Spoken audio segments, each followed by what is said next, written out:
All right, and welcome to the special Sunday edition of Hannity, and we are live tonight monitoring late-breaking developments on Capitol Hill, where just minutes from now, a final vote on the massive health care overhaul will begin. Now, over the next hour, we will be bringing you all the action as it happens. But first, let's go to Capitol Hill, where we are joined by California Congressman Devin Nunes. Congressman, thanks for being with us. Sean, it's always great to be on your show. All right, you know, I know this is getting confusing for a lot of people, and we've got a lot of votes we even expect this hour. Why don't you tell us where we are? Well, basically, we did the rule about an hour and a half ago, and so now we're moving on to the bills, and we're going to basically have two bills. We're going to have the Senate bill that we will pass first, and then we will have the reconciliation bill, which is the piece that will go back to the Senate and then passed. So we're about an hour away, probably. All right, and it may even happen in this particular hour. Let me ask you, because a lot was made about Bart Stupak and the deal that he struck and the executive order with the president. I don't see that the executive order does anything. And by that, I mean, you know, an executive order does not trump a statute. Can you explain that to people? Yeah, I mean, Bart Stupak had held out for months saying that he would not settle for anything else but the Hyde Amendment being in the final health care bill. And I just think the pressure got too much for him. I mean, the pressure in this town, the totalitarian tactics that they're using, Sean, are absolutely incredible. It's like nothing I've ever seen. The crazies are in control. All right, well, I concur. I think this has been the single most corrupt system. And for the American people to watch this is sad. I think this is a sad day for this country based on the process, based on the bribery.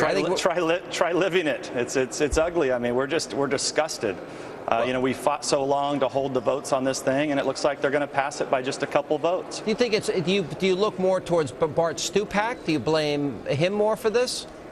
Well, it's all of them. I mean, you know, obviously we're disappointed with Bart Stupak. You know, this is going to, you know, really change law. But really, look, the losers are the American people. This is the government takeover of health care. They are setting up 4 agencies in this town that will govern your health care. So when they say it's not government run, it is government run. And then they're going to have over 15,000 IRS agents that are going to enforce the new law. What is going to be challenged here in terms of the constitutionality of this? I want to get into the reconciliation part of the bill and what the Senate will do with this, because it's likely. Well, let me ask you now. It's likely to go back to the House. Is that your understanding? Well, okay. So after we get through tonight, it goes to the Senate.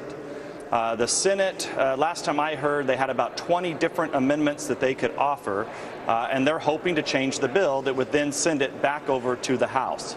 I don't know if the Republicans can be successful, because let's face it, with reconciliation, Sean, as long as they hold 50 votes and bring Joe Biden in from the White House, they can stop us. Well, when you say bring Joe Biden in, because he will trump the parliamentarian and be able to rule any way he wants, right? Yeah, both that, and he can also be the deciding vote. Oh, good point. All right, but back to the issue of the constitutional challenges that might exist for this, including the mandates, the state attorney generals that will challenge this bill. Where do you see maybe some constitutional challenges here? Well, first of all, this is total destruction of our constitutional republic. When you take over a sixth of the economy like this and nationalize it in Washington, D.C., you are taking the state's rights away. And you know, this is, to me, it's pure 10th Amendment. You already have Idaho, Virginia. You're going to have a host of other states that are going to challenge this, because in a time where states are running huge budget deficits, we are going to slap billions and billions of dollars onto the states this year when they can't even afford to pay teachers and firemen and basic services. Yeah. All right. I want to play for you a cut of Alcee Hastings, the chairman of the Rules Committee. Now, this is something that he actually said yesterday. He said there are no rules around here. We're trying to accomplish something, and therefore, when the deal goes down, all this talk about we make them up as we go along. Here's what he said. There ain't no rules around here. We're trying to accomplish something.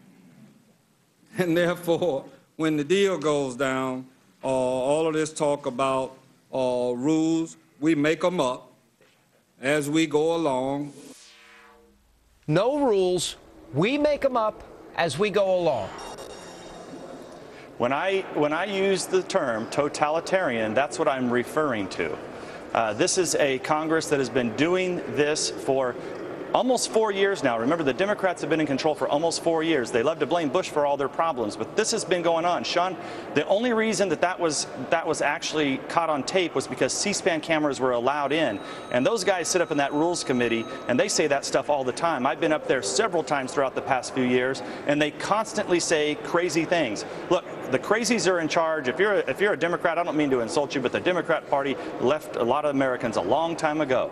What is in there of all the things that we have discussed? The Cornhusker kickback, the Louisiana Purchase, the special exemptions for other states like Florida. What do we know is in this 2,700-page bill that will result in thousands of other pages for individual government agencies? What do we know is actually in this bill? Because has anybody really actually read the bill? Well, I don't see how. We've only had 72 hours to read it, and even then they've changed it since then. So, but if you look at what it does, other than the government agencies, the next thing you get to, after the IRS agents, of course, but you really get to the fundamental problem of the government programs we have in place today, the health care programs, Medicare and Medicaid.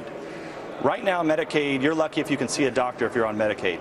They are going to put 15 million more Americans onto Medicaid. So if you're on Medicaid now, you're going to have less doctors to see. On Medicare, if you have Medicare Advantage, that's going away. So now the docs don't even want to see Medicare patients. So the two existing government programs, Medicare and Medicaid, are going to be loaded up. And then there's this new government-run insurance program that's going to be ran out of here in Washington, D.C. All right. So, Congressman, let me see if I can sum this up to the American people. The American people are going to pay more taxes. What, $2.4 trillion I saw Paul Ryan on one of the Sunday programs this morning. Yep. We're going to lose jobs because I would predict that employers are going to end up laying people off, even part-time workers. Tell me if I'm wrong there. That we are going to risk the greatest healthcare system in the world. Is that your interpretation or just my interpretation? Yes, all of that, but don't forget the point that we cannot pay for this stuff. We cannot tax anymore than we already have. And so when you're talking about trillions and trillions and trillions of dollars that we are not going to be able to collect. I made a joke last week because it was St. Patrick's Day that people must be waiting for leprechauns riding on unicorns with pots of gold. They didn't come, and now we must be waiting on the Easter Bunny.